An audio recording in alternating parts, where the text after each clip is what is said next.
장 1절은 교회 다니지 않는 사람들도 많이 알고 있는 구절입니다. 태초에 하나님이 천지를 창조하시니라. 자, 태초에 하나님이 천지를 창조하셨다고 하는 이 말씀은 온 세상의 주인이 하나님이시라고 하는 선포거든요. 이 말씀이 언제 선포됐을까? 이게 궁금해요.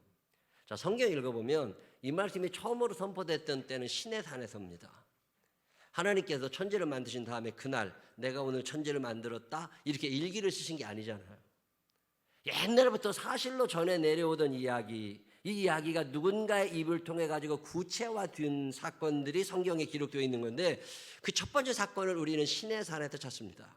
이스라엘 백성들이 애굽에서 살다가 10가지 재앙을 넘어서 홍해를 건너서 광야로 나왔어요. 광야로 나와서 그들이 구원받은 백성인 줄 알고 있지만 사실은 그들의 마음속에는 하나님을 모릅니다. 그들이 지금껏 섬기던 신은 바로왕, 바알신 뭐 이런 거잖아요.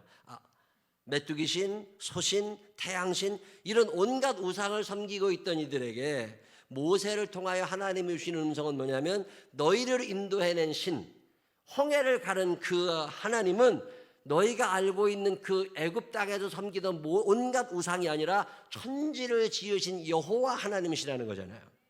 그래서 성경이 말하는 태초에 하나님이 천지를 창조하시니라 라고 하는 이 말씀은 온 우주의 주인이 하나님이신데, 이 말씀이 언제 선포가 됐느냐? 시내산에서.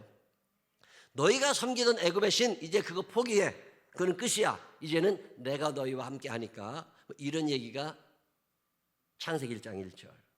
자, 두 번째로 생각할 수 있는 것은 솔로몬 시대입니다. 솔로몬이 지혜의 왕이었거든요.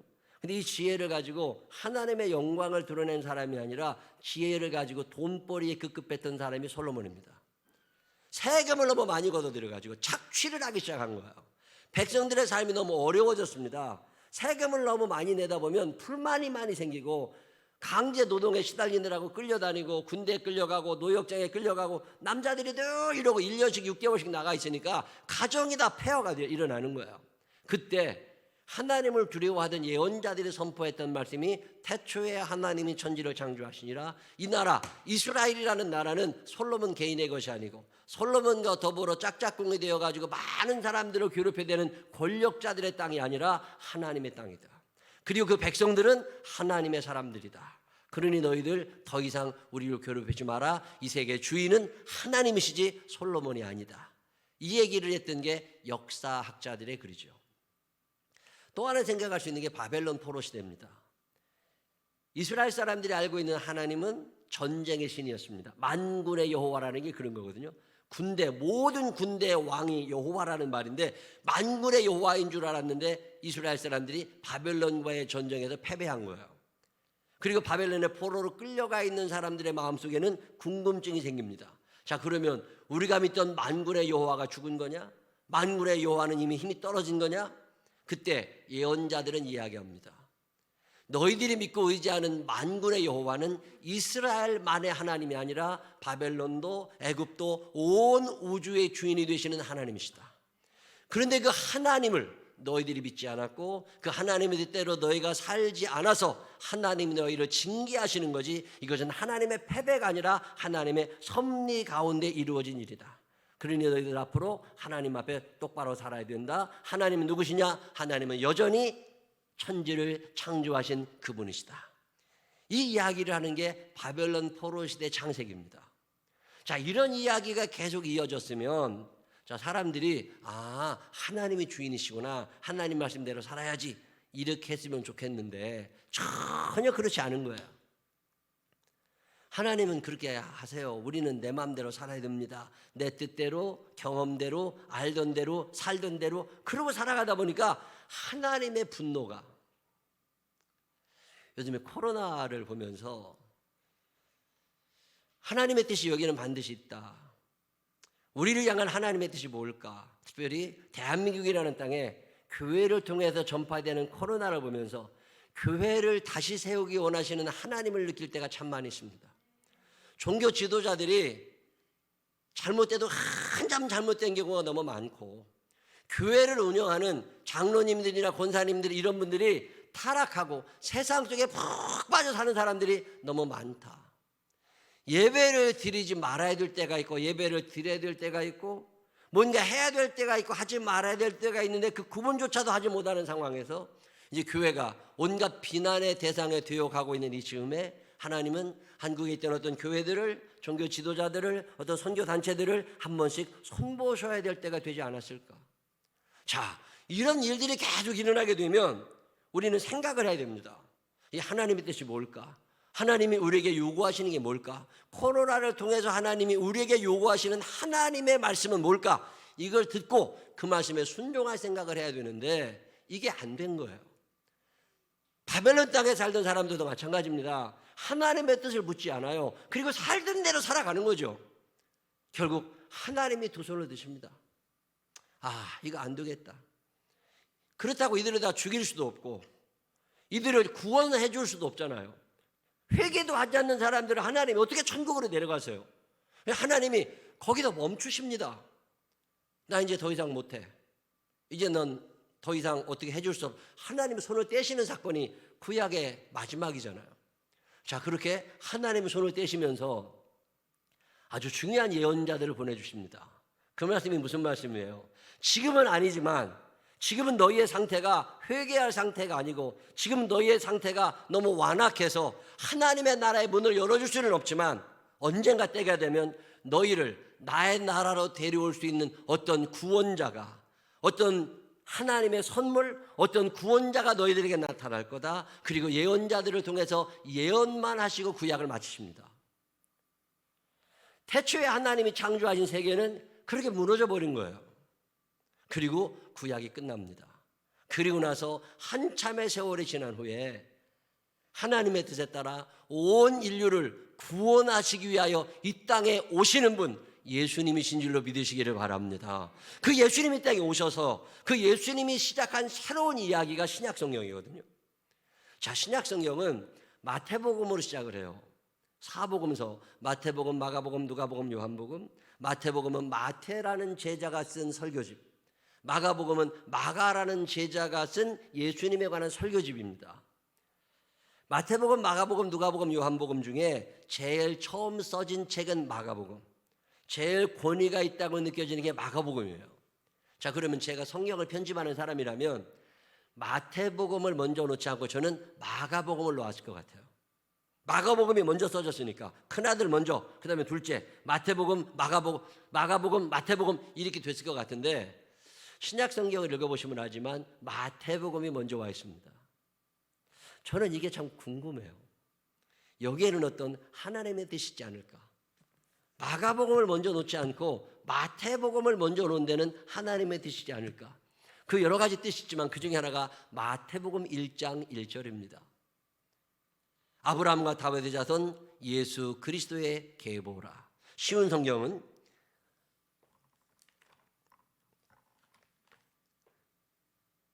아브라함과 다윗의 자손 예수 그리스도의 계보. 이 계보라는 말은 옛날 개역 한결판에는 족보, 세계라고 나옵니다. 이 세계라는 말, 아브라함과 다윗의 자손 예수 그리스도의 세계라, 예수 그리스도의 계보라라고 하는 이 계보, 이 족보, 이 세계, 신약 성경에 원래 쓰여져 있는 히라보 원어는 어떻게 나오냐면 비블로스 제네세오스 이렇게 나옵니다. 이 제네세오스, 비블로스 제네세오스 이 말은 영어로 표현하면 Book of Generation이에요. 어떤 세대에 관한 책, 어떤 족보에 관한 책이거든요.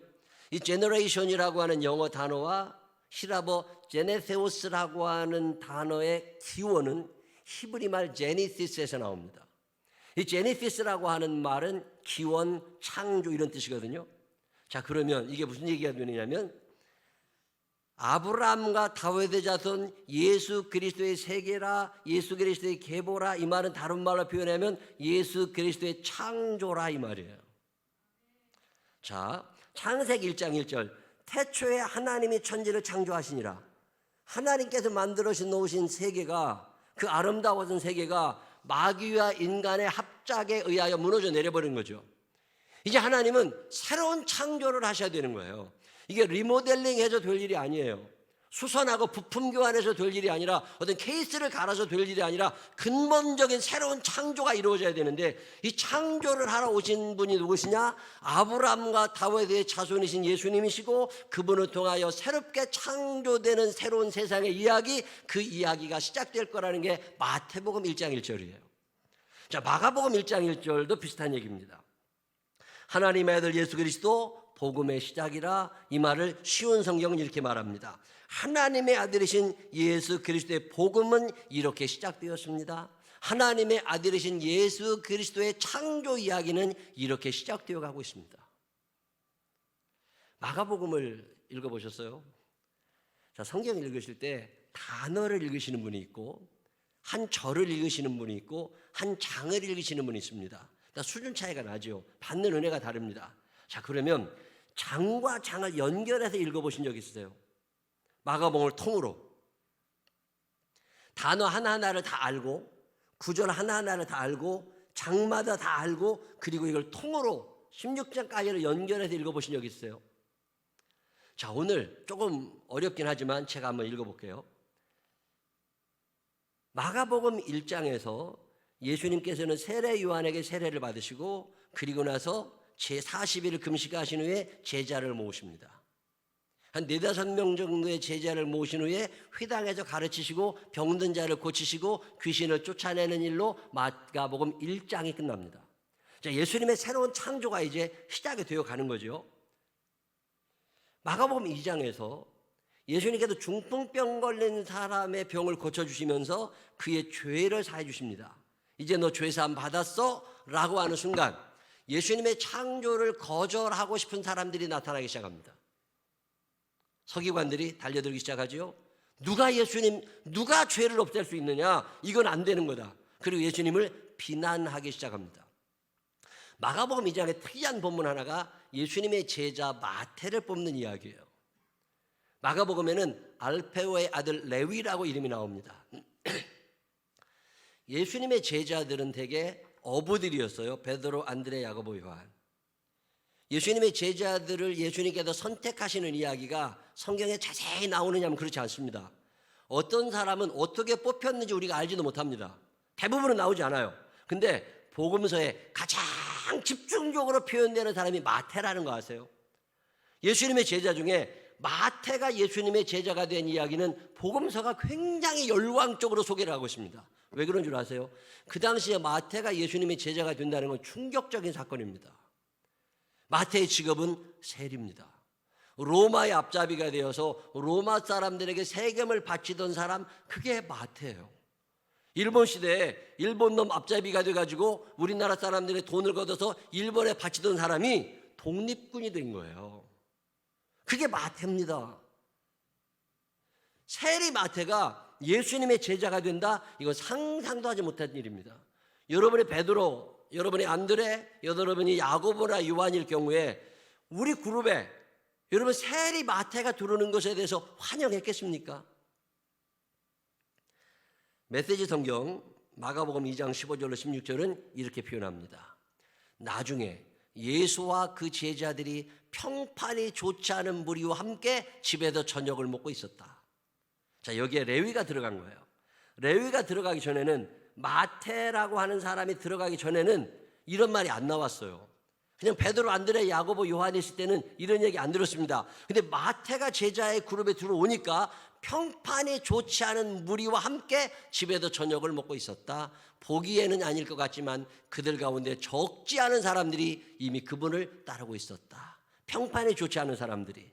그래서 종교학자와 바리새인들은 예수께서 그런 무리와 어울리는 것을 보고 그분의 제자들에게 따졌다. 다 같이 읽어봅니다. 시작. 쓰레기 같은 인간들과 친하게 지내다니 이게 무슨 본이 되겠어. 자, 여러분, 예수님이 큰맘 먹고 마태를 제자로 뽑았어요. 그랬더니 제자들 그룹에서 반대가 시작된 거예요. 어떻게 저런 놈이 우리와 같이 있을 수 있느냐고. 예수님의 새로운 창조가 막혀가고 있습니다. 마가복음 3장에서는 예수님께서 안식일에 병든 자를 고치시다가 종교 지도자들에게 비난을 받고 그들이 예수님을 어떻게 죽일까 의논하기 시작합니다. 마가복음 3장을 계속 읽어보면 예수님의 식구들이 예수님 있는 곳까지 찾아오고 예수님의 친척들이 예수님 있는 곳에 찾아와서 더 이상 예수님 때문에 망신당하기 싫으니까 이제 그만두라고 예수님을 뜯어 말리는 사건이 일어납니다. 아무도 예수님의 창조를 환영하지 않아요. 답답하신 예수님께서 마가복음 4장에 처음으로 비유로 그들을 야단치십니다. 그게 씨 뿌리는 자의 비유예요. 하나님의 말씀이 떨어졌는데 어디에 떨어져요? 길가에 떨어지고 돌밭에 떨어지고 가시덤불에 떨어지고 좋은 땅에 떨어졌는데 길가에 떨어진 것도 열매를 못 맺고 마귀가 와서 먹어버리니까 종교 지도자들, 서기관들, 바리새인들 또는 예수님의 식구들, 예수님의 친척들, 예수님의 제자 그룹 안에서도 예수 그리스도의 말씀이 먹혀 들어가질 않으니까 이건 도저히 될 수 있는 일이 아니구나. 너무너무 속상하신 예수님. 누구한테 이런 얘기를 해요? 속 터져 죽는 거죠. 대화가 안 되니까. 예수님께서 제자들에게 야, 여기를 떠나자. 그래도 저 멀리 가자. 그래서 배를 타고 떠나십니다. 그래서 반대편 도시로 이제 떠나가시는데 그 바다를 지나가시다가 풍랑이 있는 사건이 일어나는 거 기억하세요? 풍랑이 일어났습니다. 자, 예수님이 가자고 하신 거예요? 아니면 제자들이 억지로 끌고 간 거예요? 예수님이 가자고 하셨다고. 자, 마가복음 4장 35절 그날 저물 때 제자들에게 이르시되 우리가 저편으로 건너가자 하시니 예수님이 제자들을 데리고 저편으로 건너가자고 하셨어요. 자, 그러면 도착할까요? 도착하지 못할까요? 도착할 거라고 믿어주시는 분들만 아멘 한번 해보세요. 참 묘한 일은 제자들은 이 믿음이 없습니다. 지금 풍랑이 일어나니까 겁나기 시작한 거예요. 자, 지금 이 제자들은 중풍병자를 고치시는 예수님을 보았습니다. 한편에서 마른 사람을 고치시는 예수님을 옆에서 지켜봤어요. 귀신이 나가는 걸 본 사람들이에요. 그런데 내게 문제가 생기니까 다 잊어버렸습니다. 그리고 풍랑이 일어나니까 배가 뒤집어질까 봐, 내게 피해가 될까 봐 지금 호들갑을 떨고 있습니다. 얼마나 피곤하시고 속상하셨는지 예수님이 혼자 배에도 주무시고 계시는데 예수님을 흔들어 깨웁니다. 빨리 일어나시라고. 예수님이 일어나서 어쩌라는 거예요? 물이라도 덮으라는 거예요? 자, 여러분들은 어떻게 하셨을 것 같아요? 내가 만약에 베드로였다면, 내가 안드레였다면 그날 여러분은 어떻게 하셨을 것 같으세요? 예수님을 깨워야 돼요? 말아야 돼요? 적어도 예수님이 원하시는 새로운 창조, 예수님의 창조에 함께 할 수 있는 이 창조의 주역이 될 수 있는 사람들은 누구냐? 예수님을 무한히 신뢰하면서 그분이 주무시고 계시면 아무리 풍랑이 일어나도 이 배는 안전하게 도착할 거니까 엉뚱한 힘쓰지 말고 예수님 곁에 누워서 함께 잠을 잘 수 있는 사람. 여러분 그런 믿음이 있으세요? 이게 정말 자신 없는 거예요. 그 위기 속에서 예수님 곁에 누워서 내가 편히 잠을 자면서 배는 무사히 도착할 거야. 왜? 예수님이 여기 타고 계시니까. 아무도 그런 제자가 없을 때 예수님의 외로움, 예수님의 쓸쓸함, 예수님의 답답함을 아시겠어요? 사명은 있으세요. 창조하셔야 돼요. 근데 아무도 예수님을 인정해 주질 않습니다. 나 혼자서 그 길을 가네. 나 혼자서 가야 하네. 누가 대신 가줄 수 없네. 나 혼자서 가야 하네. 속상하신 예수님께서 그 멍청하고 믿음 없는 제자들을 데리고 거라사인의 땅에 내리십니다. 거기에서 귀신 들린 사람 하나를 만납니다. 이 귀신 들린 사람을 예수님께서 쫓아내 주시죠. 귀신이 나갔어요. 그 사람이 온전해졌습니다. 그러면 박수를 받아야 되잖아요. 근데 그 나간 귀신이 돼지에게 들어갔고 돼지가 죽었습니다. 자, 돼지 1000마리, 2000마리가 중요해요? 한 사람의 생명이 중요해요? 한 사람의 생명이 소중하다고 말은 하지만 우리는 돼지 값이 생각이 납니다. 예수님 때문에 돈이 얼마 지금 손해난 것이 생각이 나기 때문에 생명은 이미 머릿속에 안 들어와 있어요. 자, 이런 사람들 데리고 무슨 창조를 할 수 있겠어요? 제가 마가복음을 읽으면서 느끼는 것은 예수님의 답답하심이에요. 흑암과 공허함, 어둠 가운데서 빛이 있으라, 빛이 있으라. 빛을 창조하셨던 하나님이 그 깜깜한 사람들을 데리고 무언가 새로운 창조를 하셔야 되는데 아무도 원하지 않습니다. 그냥 이대로 살았으면 좋겠어요. 구약이 가르치고 있는 창조는 보편적 창조입니다. 하나님께서 당신의 능력으로 그냥 세상을 만드신 거예요. 그리고 우리에게 선물로 주셨습니다. 근데 신약 성경이 이야기하고 있는 창조는 그렇지 않아요. 신약 성경이 말씀하고 있는 창조는 선택적 창조입니다. 아무에게나 이 창조가 일어나질 않아요. 믿음이 없으면 하나님을 기쁘시게 하지 못하나니 하나님께 나아가는 자는 반드시 그가 계신 것과 그가 자기를 찾는 이들에게 상 주시는 이심을 믿어야 할지니라. 믿는 자들에게만 이루어지는 창조거든요. 믿음이 없으니까 예수님이 아무것도 해주지 못하시는 거예요. 속상하신 예수님, 그게 마가복음 5장으로 넘어와서 예수님이 길을 가시려고 하는데 그나마 믿음이 있다는 회당장 야이로가 나타납니다. 회당장이 누구예요? 마을 중심지에 있었던 게 회당이잖아요. 이 회당에서 재판이 이루어집니다. 이 회당에도 교육이 이루어집니다. 교육과 재판의 책임자가 회당장입니다. 사회적 신분도 굉장히 있는 사람이고 믿음도 괜찮은 사람이고 율법에 대해서도 자세히 아는 사람입니다. 그 사람이 예수님 앞에 왔어요. 그리고 예수님을 자기 집으로 모셔갑니다. 왜 그래요? 자기 딸이 지금 병들어 죽게 되어 있습니다. 이 회당장 야이로는 대단히 지금 조급합니다. 지금 한시라도 빨리 예수님을 모시고 가야 자기 딸을 살려줄 수 있어요. 회당장 야이로는 믿음을 갖고 있습니다. 예수님이 오시면 내 딸을 고치실 거다. 근데 이 믿음이 20점짜리 믿음이에요. 병은 고치시는데 죽은 자를 살리실 거라는 믿음은 없어요. 딸이 죽기 전에 도착해야 됩니다. 딸이 죽으면 예수님도 소용없어요. 그렇지만 그나마 있는 믿음조차 예수님이 처음 만난 믿음의 사람이에요. 제자들에게서 이 믿음을 못 받습니다. 바리새인들, 종교 지도자들에게도 이 믿음을 못 받습니다. 예수님의 가족들조차 예수님을 믿지 않았어요. 그런데 그나마 믿음 있는 사람은 야이로, 그래 가자. 그래서 막 지금 장정들이 얼마나 열심히, 앰뷸런스 수준 아닙니까? 지금 빨리 가야 되니까 막 뛰어 하면서 예수님을 모시고 야이로가 자기 집으로 가는데 갑자기 예수님이 발을 멈추신 거예요. 그러면서 누가 내 옷에 손을 댔느냐. 지금 회당장 야이로의 마음이 얼마나 급하겠어요.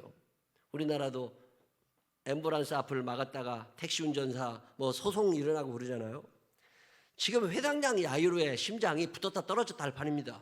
근데 어떤 사람이 예수님의 어떻게 됐는지 옷자락에 손을 댔다고. 눈치 빠른 제자들이 예수님 미는 사람이 얼마나 많은데 이 많은 사람 중에 누구냐, 그냥 가세요 예수님. 근데 예수님이 다시금 아니다. 누가 내 옷에 손을 댔고 내 능력이 내게서 나갔다. 그게 누구냐?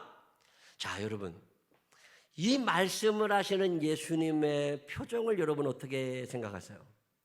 여러분이 영화 감독이시라면 누가 내 옷에 손을 대었냐라고 물으시는 예수님의 표정을 어떻게 하실 것 같으세요? 슬프게? 당황스럽게? 깜짝 놀라서? 아니면 너무 기쁨이 충만해서? 제가 성경을 읽어볼 때는 기쁨이 충만하신 예수님입니다. 아무도 예수님을 믿어주려고 하지 않을 때 예수님을 믿는 사람 하나가 나타난 거예요. 누가 내 옷에 손을 대었다라고 이야기하시자마자 잠시 후에 한 여인이 예수님 앞에 무릎을 꿇고 나타납니다. 제가 그랬습니다. 예수님 정말 죄송한데 제가 그랬습니다. 12회를 혈루증으로 앓던 여자입니다. 만성자궁 출혈이라고 그럽니다. 자궁에서 24시간 출혈이 일어나요.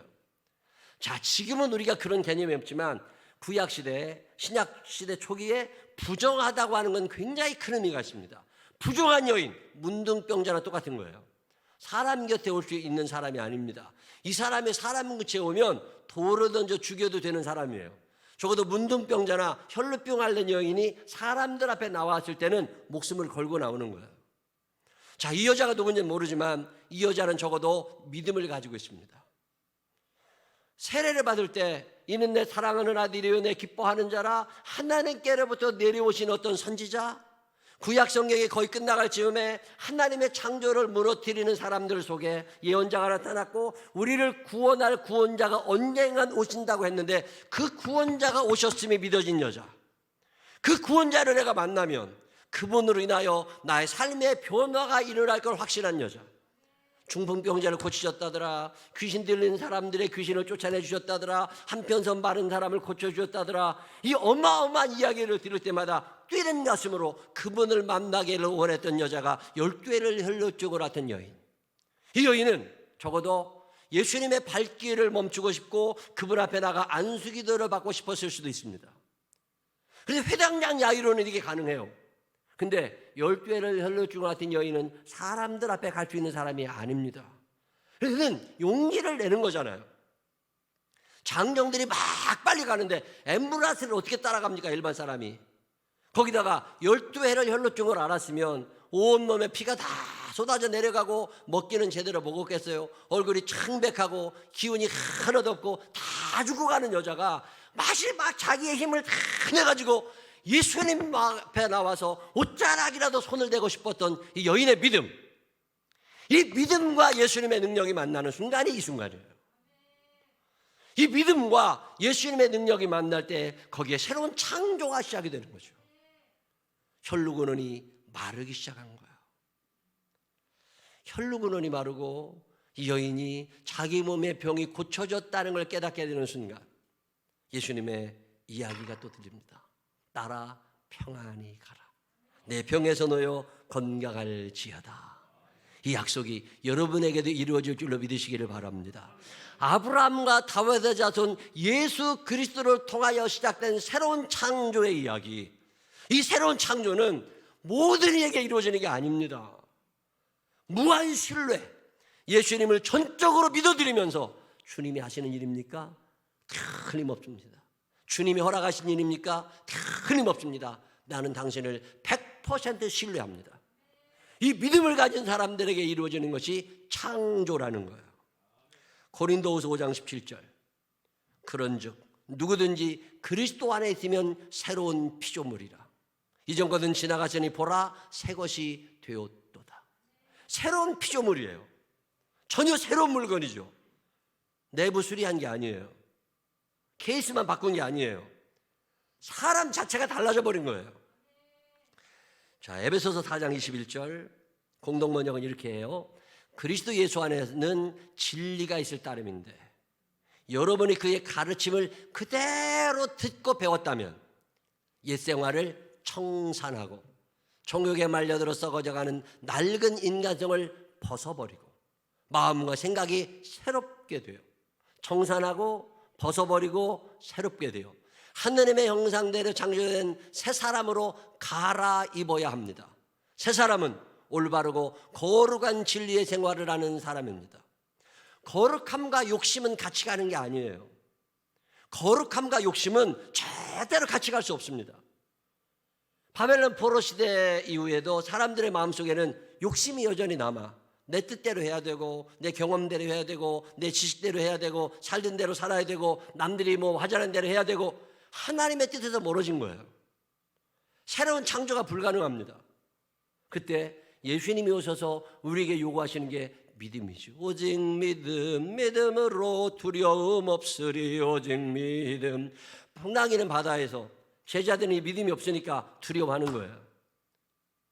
코로나의 상황, 경제적으로 어려워지고 앞으로 출산율이 점점 떨어지고 두려울 일 당연히 많지요. 두려울 일 당연히 많지만 예수님이 여러분의 삶 가운데, 가정 가운데, 교회 가운데 새로운 창조를 이루실 것을 믿으며 살게 되시기를 바랍니다. 이게 믿어지는 믿음 있는 사람들은 평강의 축복을 주시는 거잖아요. 따라 평안히 가라. 내 병에서 놓여 건강할지어다. 그게 육신의 질병이든 영혼의 질병이든 정신적인 질병이든 간에 어떤 질병이든 간에 만병의 치료자가 되시는 예수님께서 고쳐주심을 믿으시기를 바랍니다. 그런데 우리는 이 믿음이 없는 거예요.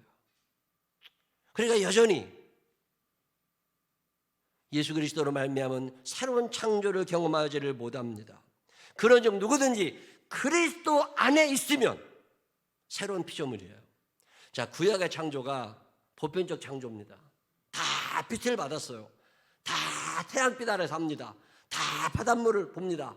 다 바람을 느낍니다. 모든 사람에게 통용된 거라면 아브라함과 다윗의 자손 예수 그리스도를 통하여 이루어진 이 창조는 누구든지 그리스도 안에 있는 자들에게만 이루어지는 창조예요. 이 새로운 창조가 우리들 가운데도 일어나게 되시기를 주의 이름으로 축원합니다.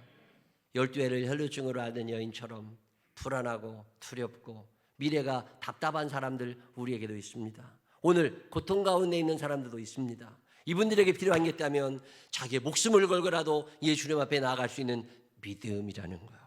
이 믿음이 있으면 예수님의 창조는 오늘도 우리의 가정에, 우리의 교회에, 그리고 이 나라에 이루어질 줄로 믿고 믿음으로 예수님 앞에 나아가 12해를 혈루증을 앓던 여인처럼 새로운 창조를 경험할 수 있는 우리 모두가 되시기를 주님의 이름으로 축원합니다.